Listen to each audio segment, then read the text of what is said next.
Hello and welcome to Paradox, Untold Stories from Athletic Directors with Dr. Danielle Lapointe and Dr. Dustin Smith. We have some crazy and unique stories for you, which are made possible by our sponsor, Wall of Fame. At the Wall of Fame, our mission is to bring your school's legacy to life.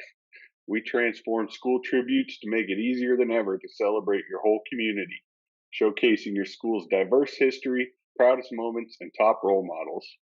We understand that the true value of our Wall of Fame is in your content. Whether you are starting a new tribute or adding to an existing one, we give you all the resources you need to build an interactive experience and take your content to the next level.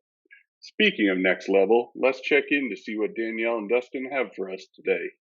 Welcome to today's episode. Hey, Justin, how was that for a new snazzy intro for us? Man, we've gone big time, upscaled, and we're starting a new season with a new sponsor, and it's exciting. And we'll get into why we're unveiling this in this episode because we've got big time with us, and I'll talk about that here in a little bit. But man, I'm excited about what this new partner is going to be with us and how they've jumped on board. And that new sponsor obviously is Vital Signs Wall of Fame. We're excited about that partnership. Absolutely, we are. Thank you very much to them, and listen at the end as well, and check out our description because there's going to be a link in there. So anybody would like to purchase any Wall of Fame products at a discounted rate, that will be right in our description of all of our episodes. So thank you to the Wall of Fame. And now let's move on to Tony Fisher, who is our guest today. And I'm pretty pumped to have him here because I met Tony many, many moons ago in Florida when he was a fellow Floridian AD with me. It has been a while since that, though, that initial meeting, and he has since moved to Minnesota, where I'm hearing the weather is quite different. Is that right, Tony? Very much so. Once we're done here, I have several inches of snow to shovel. I purchased a very cheap snowblower, and it's one of those electric ones, and so not happy with the quality that I have, and I'm not willing to go pay hundreds of dollars for a snowblower, so I'm stuck shoveling. It's a good workout. Yeah, no, you have to think of it positively. That's how I think. I Yeah. also get my wife to help me as well, so she does the sweeping and things of that nature. But we're doing it together, so it's not as I'm by myself out there. Well, it's been years since you've been in Florida. So, but you have. I saw, and we connected back in Nashville at the conference. But you just hung out with Dustin. You had the privilege of hanging out with Dustin, didn't you?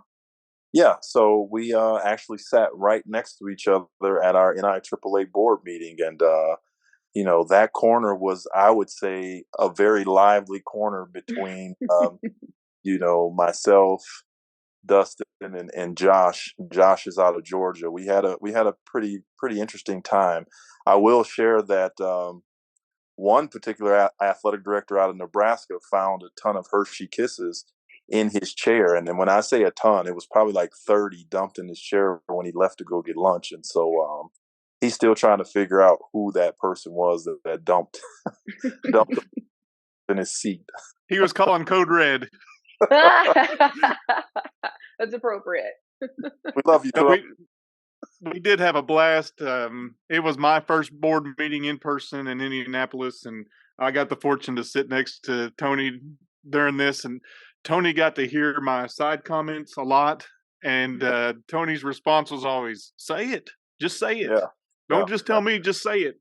And so we're learning that, or I'm learning that process, what that looks like in the boardroom. And Josh made this comment, and I don't know if he made it to you, Tony, or not, but he said, when we take classes, getting our admin degree or getting our teaching degree, they don't teach us how to sit in a boardroom. Yeah. And teach us that decorum and what your mannerisms should be and what your comments should be. And so it was learning on the fly. We go in there. Tony's the seasoned vet. He's been there a year, so he knows kind of that process. But it's a feeling out process for Josh and myself. We were just kind of learning. And so I had Tony on one side, Lisa C on the other side. And so I'd say a comment to Tony, and I know he'd get tired of hearing it. So I'd go over and say it to Lisa and just the same response. Just say it. Just say it. Yeah. And Absolutely. so, Danielle, you'll be proud to know that my reputation is there because they called them DS-isms with my comments that I would make. You Partic- you subjected them to that, is what you did? Yeah, that was hilarious, by the way. Those one are something else. I need to write them down and store them somewhere and then try to use them appropriately because Dustin has it mastered, let's just say. I beg to differ.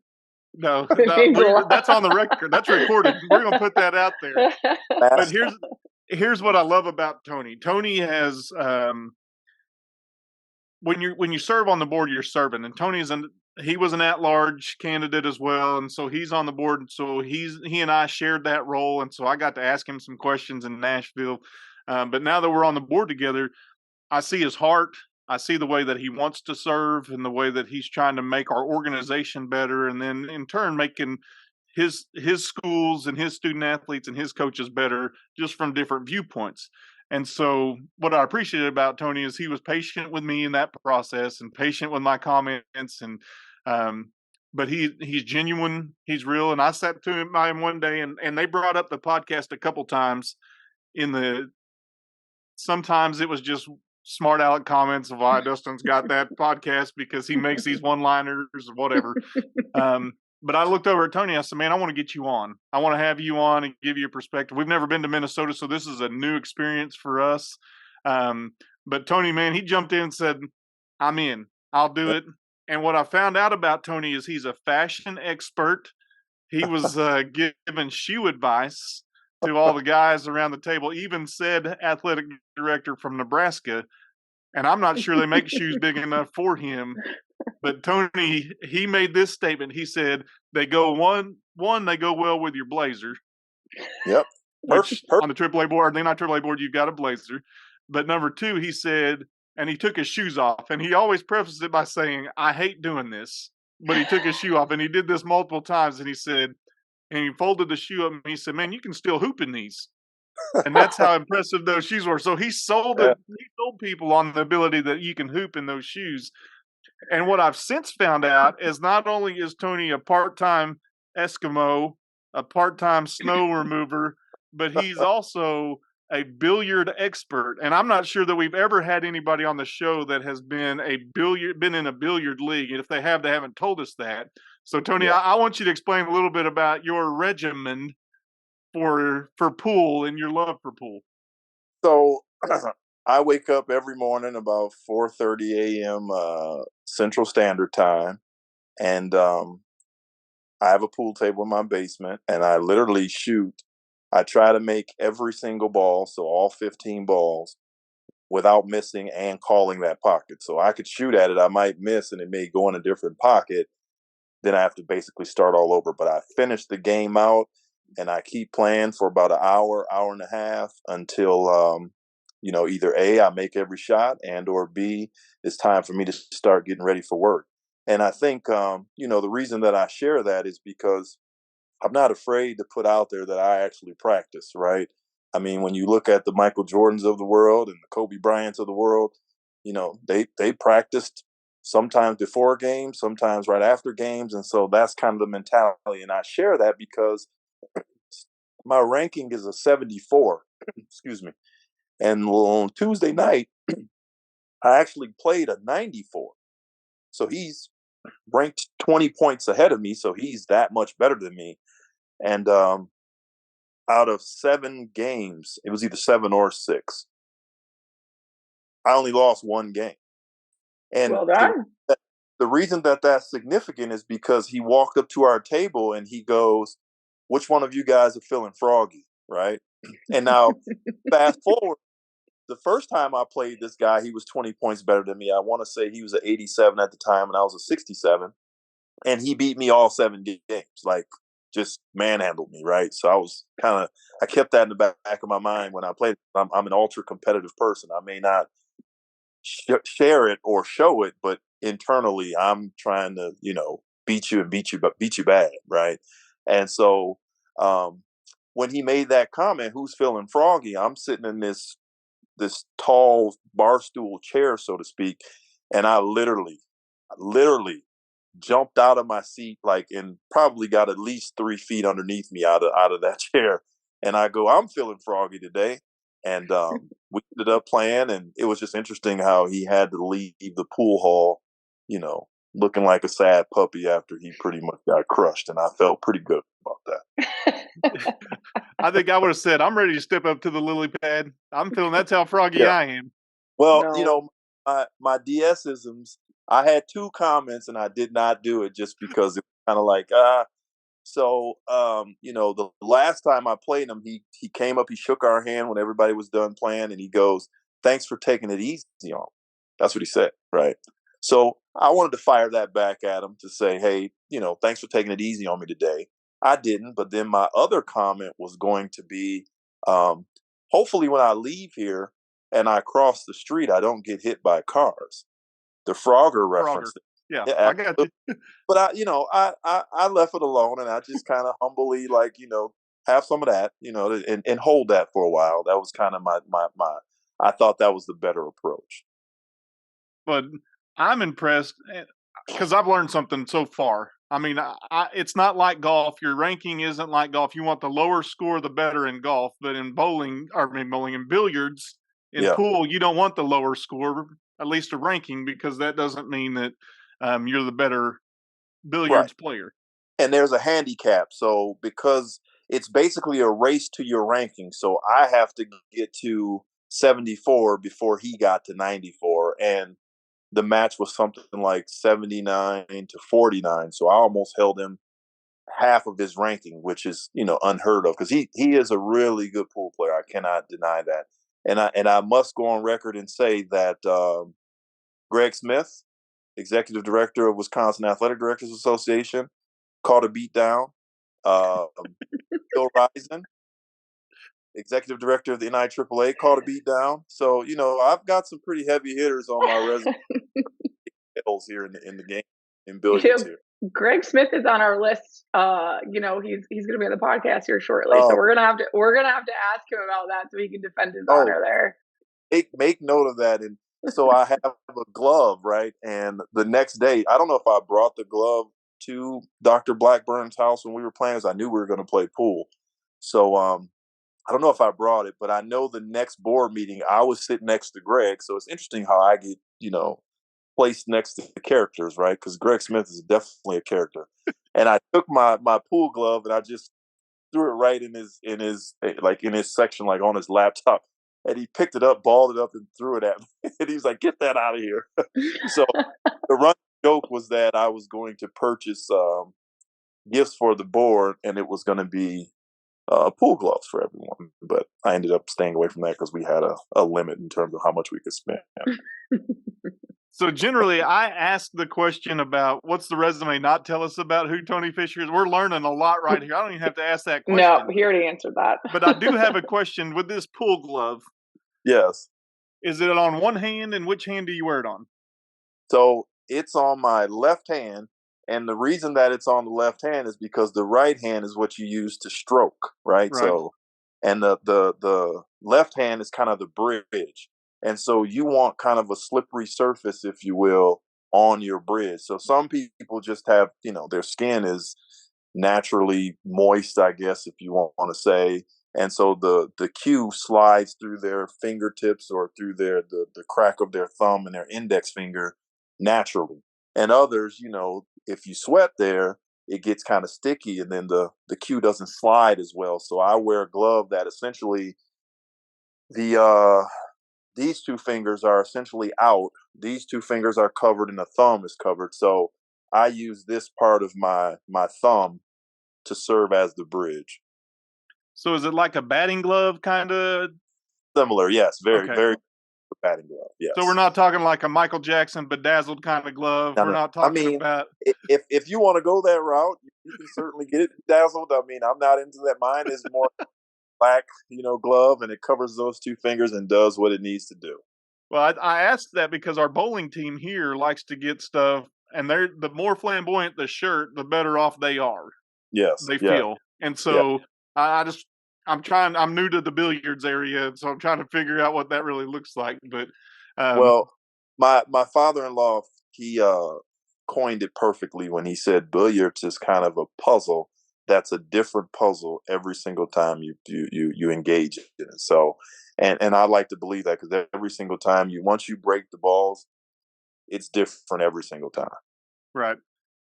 And they're round balls, and you think you know where they're going, but you got to do all kinds of stuff on it with the English and the whatever you can do and how to hit it on the side. I mean, I'm impressed. I'm sitting here impressed today, Tony. I love it. I cannot lie. I love pool. I love pool a lot.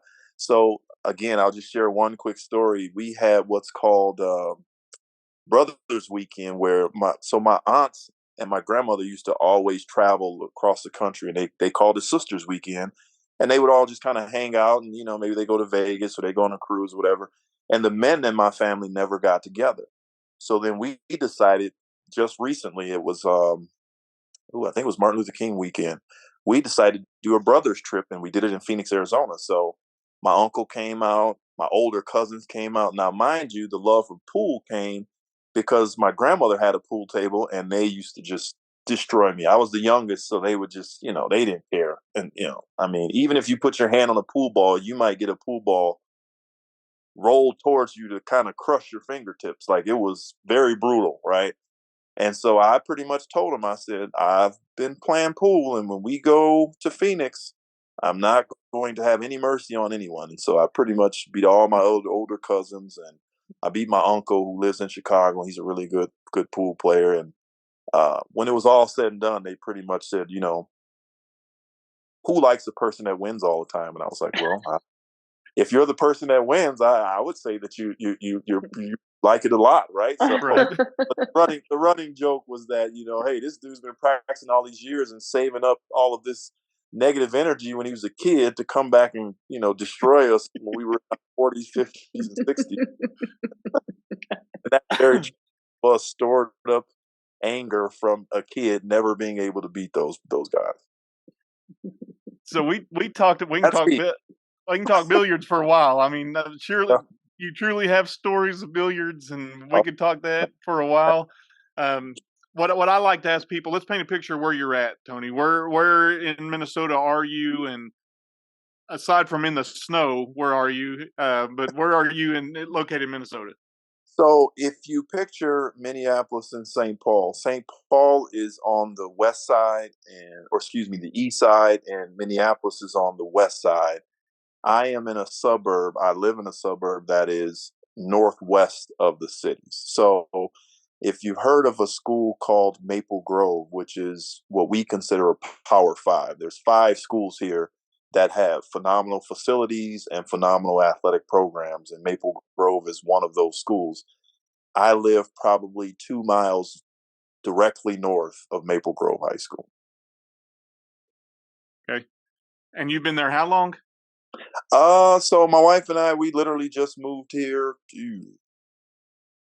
maybe 2 years ago or something like that, 2 or 3 years ago. Before that, when we moved here, we didn't have, a plan moving from Florida really. And so we elected to get an apartment, and we stayed downtown. And if you're familiar with the Cherry on the Spoon here in Minnesota, so our apartment could literally see the Cherry on the Spoon. It's called Walker's Point, and that's just kind of like a sculpture garden. So we were able to oversee that, and there was a park called Loring Park that we were able to, they would always do fireworks, and they had like what was called, I want to say it was Ice Bedazzle or something like that, some kind of festival where all these different vendors would come out and sell, jams and honeys and things of that nature. But then they would have a pond that they would freeze over, and you could do ice skating and so forth. So all types of winter related activities, and we would literally be able to see that right from our apartment window.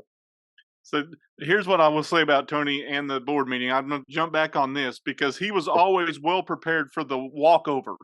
And so we'd walk over in the morning prior to 7 or right around 7. And he's got a jacket. He's got a hood out. He is ready with layers. And some of us rookies probably weren't as prepared for that brisk walkover. So Dustin, there's a story behind that. Number one, my blood is still thin from Florida. I'm gonna, even though it's 5 years later, it's still thin, right? But the other part of that is I was you last year, meaning I wore a suit, trying to impress. And I mean, I like wearing suits, but in that space, you know, you're amongst some elite athletic directors. So I'm saying to myself, okay, I want to dress the part. So I didn't bring a coat. So I literally walked over, and you know how cold it was in Indianapolis. I literally walked over every single morning with just my suit coat, regular dress shirt, and a tie. I was that guy that tried to find, because here in Minneapolis, I don't know if you're aware of this, but downtown Minnesota or Minneapolis is all attached by skywalks. So you'll see people walking in shorts because from their home, they jump in their car, they drive to a parking ramp, they get out of the car in the parking ramp, they're right into the skywalk, and they never go outside, right? So I was thinking maybe Indianapolis was something like that, and or maybe the hotel was attached to the NIAAA office. So I did find a skywalk, but needless to say, I walked to the very end of it, and you couldn't get through anymore. So then I had to walk basically all the way back, and it was cold in the skywalk too. So let's for the record, let's let it be known that those are not heated skywalks in Indianapolis, and so down the street from the NIAAA offices. So I figured that out real quick, and I said the next time we have that board meeting in February, I will be well prepared. And July will look different. It won't be nearly as cold in July. Absolutely. But, man, when I asked Tony about being on here, he said, absolutely, get me on there. And Tony is big with Nomad, and we can discuss what Nomad is and DEIB now. That is a big push of the NIAAA now, nationally amongst our athletic administrators. So Tony is well versed in a lot of things. He's now well versed and schooled in DS-isms, DS sarcasms, whatever. And there's plenty more, Tony. I'm just going to warn you. There's plenty more in the tank. Yeah, no, I believe it. I believe there's tons of them. So I'm ready. So, but what we like to talk about, and the purpose of this podcast is just have conversation, and laugh a little bit at some of those stories that we have experienced in athletic administration that kind of blow your mind. Really, that just happened to me, kind of those stories. Okay. And so when I talked to Tony about this, he said, I'm in. I'm in. Let's have a conversation. Let's talk. And then he said, and I quote, man, I got stories. I got stories is what he told me. And so this is the part Danielle loves. She just loves to hear the stories. So let's jump in and talk some stories about this athletic crazy world that we live in. So the first story that I will share is now, mind you, I got to give you a little background. I started off at a small urban private school in Milwaukee, Wisconsin, then transitioned to a rural private school, which was also small in Ocala, Florida, home of John Travolta and horse country, right? That's true. And now I move on to Orlando Oak Ridge High School, which has, 3,600 kids or something crazy like that. So I'm just in awe of this school altogether. So during volleyball season, a game got rescheduled, and I failed to get officials for the volleyball match. And as the day is progressing, I'm none the wiser that I don't have any officials. So we get to about an hour before the JV game, and I realize I don't have officials. So I'm scrambling. I'm calling the Officials Association. They're telling me they can't get me any officials, anything like that. And I'm like, oh my goodness, what am I going to do? And now again, to me, this is like SEC Big Ten, right? From where I came from. So like, you clearly don't want to screw up. And I'm saying to myself, even though our volleyball team was horrible, right? But still, you don't want to mess up. So I'm trying to problem solve, think of a solution. I'm like, what am I going to do? And so what I ultimately landed on, the JV team, we had the coaches officiate the JV game. But while that game was taking place, I looked at all the Orange County Public School teams, volleyball teams, or their schedules to see who had a game. And it just so happened that Jones High School, which is not too far from Oak Ridge, had a varsity only game, and it was right around the time that our JV game was taking place. And now, the distance is probably, 15 minutes away. I jump in my car. I roll over to Jones, and I literally in the middle of a rally, taps the head judge on the shoulder. Hey, dude, I need you and your partner to come over to Oak Ridge for my varsity game immediately following. The guy looks at me. He goes, "Who are you?" I didn't even explain who I was.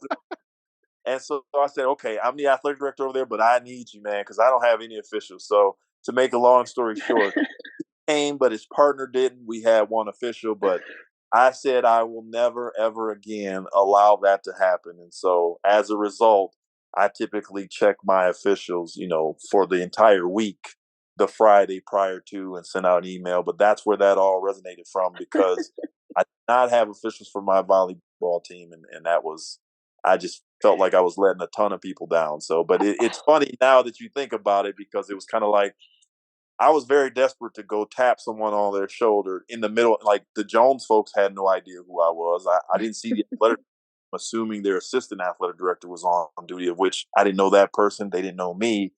I literally just showed my OCPS badge, marched right to that person, tapped him. I almost climbed up the ladder. For those experiences, I was like on the bottom row of the ladder as he was on the top portion of the ladder. Look back like, "What are you doing?" And I was like, "Hey, man, I need you over here." And, "Who are you?" I thought that was a funny one to share. Yeah, let me ask some questions if I can. So I'm just picturing this, and great resourcefulness to look at the schedule and say who's around that may have some officials. Yeah. And clearly great timing to have your JV game when their varsity game was playing. So yeah. Well, they didn't have a JV team, so luckily they did not have a JV team. So you roll up in there, you just flash your badge, and you go straight to the up official, which in volleyball, the up official can only be talked to by the players. The coaches can't talk to them. And here you go climbing the ladder, just tapping it. I didn't care at all. It was like, I need official. I need you. I don't need anybody else. And your partner if possible. But I definitely need you to be over there. And he made it. He came, and I tried to offer him dinner, and because I couldn't offer him any extra money, which I wanted to do that. Like, can I pay you 3 stipends or 3 officials fees? But I offered him dinner. He was like, "No, this is part of the job." He said, "But next time you might want to wait until there's a timeout." Yeah, or schedule your officials. I feel like, I don't know if it's because I know that area and I know you and I know how hard it is to get officials in Florida, but if you put I can't stop giggling. Like, this is funny. That was like one of the worst moments ever. I couldn't. Oh man, I'm laughing at him saying, "Who are you?" Yeah, well, because like I said, I asked something of him, and he kind of looked back at me, and he was like, "I don't even know who. Like, who are you? What are you talking about?" You know what I mean? Because I was a new athletic director, so he probably thought the athletic director that was previously at Oak Ridge was still the athletic director. So he had no idea, because this is my first year. Like, I start the job in, I don't know, August or something like that, and this is mid-September or whatever the case may be. So like, he's probably thinking the previous athletic director is still the AD there. So are you a coach? Are you a parent? Like, who are you? Like, this story really encompasses quite a few things. Like, first of all, what you said about like none the wiser that I didn't have officials. Like, I feel like that happens in so many situations, not necessarily with officials, but like, you're none the wiser. You think everything's fine. You're going about your day, not realizing this bomb is going to be dropped on you here shortly. And officials are, we've had people talk about officials before on the podcast, not like you did, but we definitely had people talk about them, and they're one of my greatest fears. And I feel that you have simpler complex now because of that. But we've had people who checked and they have officials, and the officials don't show, right? Mm-hmm. And you feel like it's on you, just how he was feeling the same way that you were feeling, like, I have to hurry up and try to fix this. And I was the same way. I would double check the week before. I would check a whole month ahead. I checked the week Hmm. before, and then I checked that day too, just to make sure nothing changed on our order. Like, and I still don't know if I felt good about it until I physically saw them show up. So it's definitely, I feel like you're hitting home Yeah. on a couple of different notes there with a lot of people are going to be able to relate to that for sure. Well, I love that you didn't even wait till the point was over. You're just midpoint up there, No, just no, I didn't. I didn't hear Jones, anything who? I don't know. about Jones, a football or a volleyball team or their game. I didn't care anything. All I cared about was I need you at my. It would have been nice for me if he would have just said, you know what, I'll leave right now. Like, okay, yeah, cool, let's go. I'll just take jump you. in the car with me. Yeah, that's where my mind was. Like, I didn't care about anything that was happening. I need you over at Oak Ridge ASAP for this volleyball game. I can relate to this because just this very morning, I had a similar situation. We in Arkansas, we get what we call benefit games, Hmm. which is basically it's a contest that doesn't count against your record. Yeah. So Okay. you have and the proceeds go to our association for our catastrophic fund. Hmm. So no passes work unless it's the AAA pass, and so anyway, we had the game scheduled for tomorrow. We moved it to today because of a scheduling conflict with the school that we're playing against. Well, my baseball coach is brand new, Hmm. and he texted me this morning. I'm walking into a meeting. He said, "Do we have umpires for tonight?" And I know you both can relate to that feeling of thinking, "I don't know how to answer this," because my previous coach handled all that. He just took it all and took it to the assigner and all that. So at momentary panic, which I know Tony was dealing with, Oh yeah. it was full-fledged panic this morning, but we turned out we had officials. It was all good, but I didn't have to go to the links Tony had to go to. That is a funny. I mean, you got in your car and you left campus I sure did. to go No find fight one. fight supervisor at the game, so fight could have broke out. Anything could have happened, and I'm not there. But I So you left. don't so you I don't knew. recommend this behavior, right? This No, I isn't don't. right. I don't. I recommend sending someone else to go do that, or having a site supervisor, and then you could go do it. That's the recommendation. Oh man, that's Yeah, funny. yeah.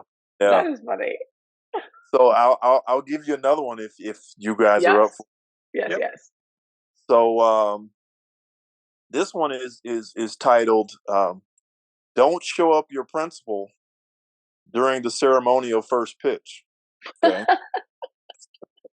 so baseball team asks myself and the principal to throw out the first pitch of, one will go first, the other would go second.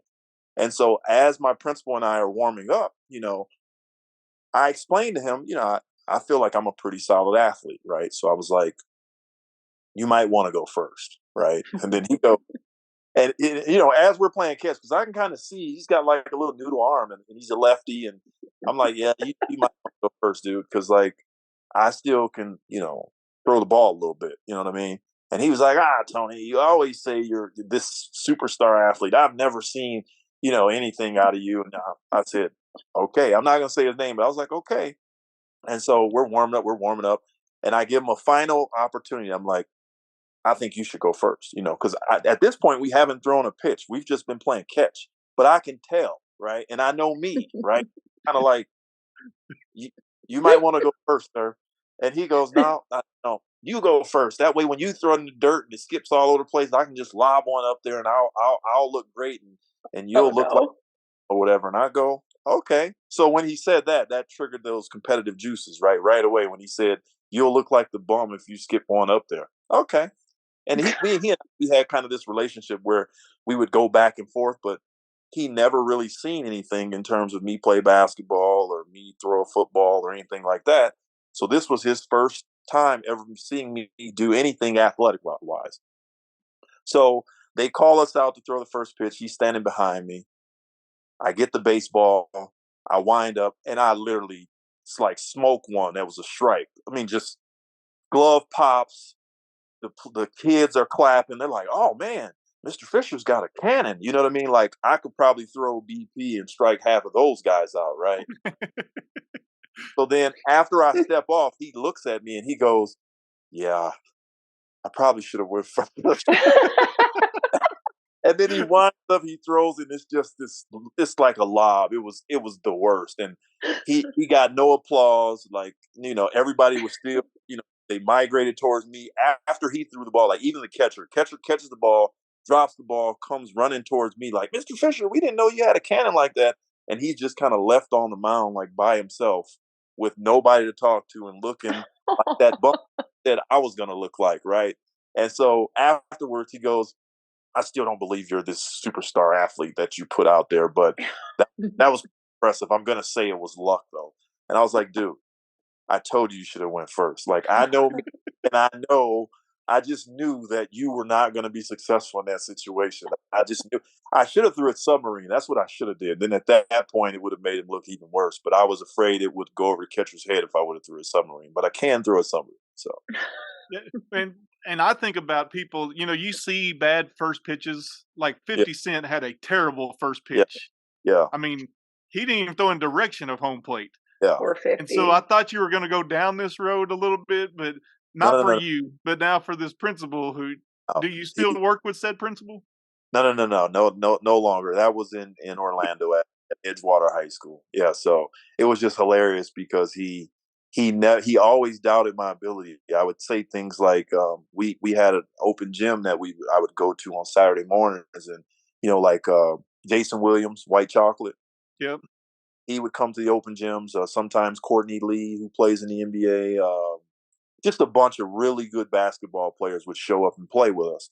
And I would tell them like, hey, this weekend I was at the gym and I played with this guy and this guy. You can't be on the court with those guys. You don't look like you could play. I'm like, why would I have to lie about that? Like, I'm telling you that I was out here playing with these. So he would always doubt me. And I think in that moment, all of that doubt kind of was just bundled up in that throw. And that's why I feel like I threw it as hard as I could, and it was a strike, and I smoked it, and the kids were all excited about it, and then he had to like follow that up, and yeah, he kind of got a little taste of, okay, I'm still going to doubt you, but I'm definitely not going to compete with you once or after I doubt you. So here's what I figured out in just this brief conversation: the brothers trip, or the boys trip, they found out that there was a lot of pent up frustration in that deal. And now this pitching deal, there's all that coming back up to, don't let Tony's competitive juices flow, because that means it's bad news for everybody else. Well, and I will go on record in saying, two board members in particular, Xavier and Paul. So they put a whooping on Greg Smith and I in ping pong, and I have not forgotten that. And I do have a ping pong table in my basement as well. So just know that one could be practicing and one could be waiting for the opportunity to play those two again and excel and not be unsuccessful. Well, I'll just go ahead and throw this out there. If you need a partner, it's not Greg Smith. It's still the last name, but I got you. Do it. Let's do it. Okay, I got you. It's done. I don't know if I would take that. I don't think. I was gonna say I don't know if I would take that up, Tony. I don't know if I'd. He put himself out there. He knows how I am, so it's one of those deals where I can't suffer another loss at the hands of those two in ping pong. And Xavier is really good. I mean, he's a former tennis player or something, so he puts all kind of spin and English on the ball. It's ridiculous, but it wasn't like it was something that could not be returned. So I've been working on that. We'll make sure that we take care of what we need to take care of when that just say that. I'll represent the Smith name better than Greg. We'll just go ahead and say that. Wow, poor Greg really has to. I'm going to tell you, Greg was pretty good. You have to, when you talk about being athletic, like, he doesn't look athletic, but Greg Smith is pretty. I mean, I'll say he was good in ping pong. He beat me in ping pong too.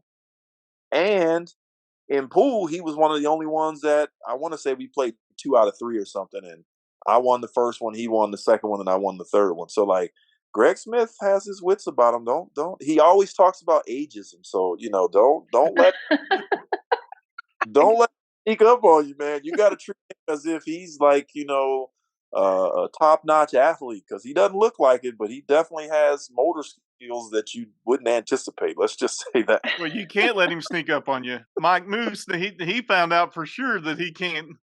Yeah, yeah. But that's a whole nother story. We won't get into that. We may ask Greg when he's Gotta on. let Greg tell you about that story. Yeah, it's awesome.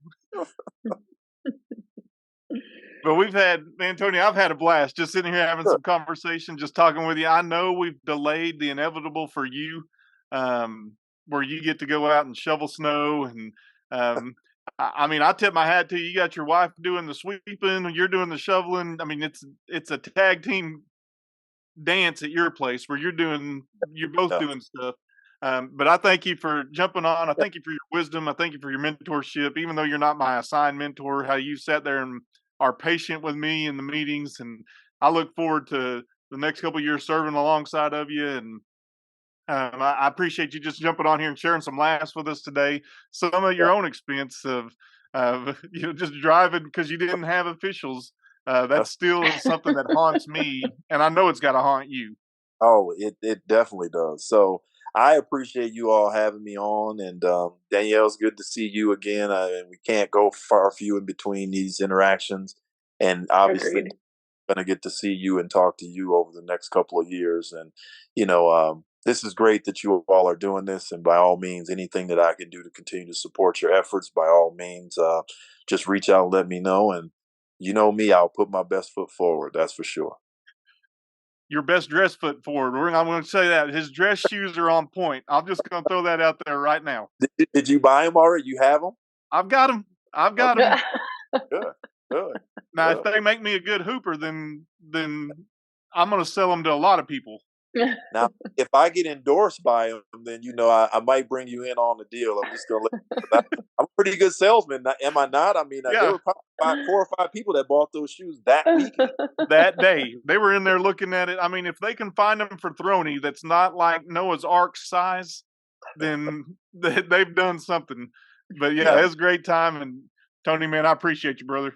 Absolutely, I appreciate the two of you, and thank you for the opportunity. Yes, absolutely. Right. Thank you for being with us here today, and thank you to our new sponsor, Wall of Fame. That wraps up this episode. Thank you for listening, and thank you to our sponsor, Wall of Fame, who excels at telling your school stories and supports us in telling ours. Check out the description of this episode for a link to receive a discount on all Wall of Fame products. We are looking forward to the next story and hope you are too.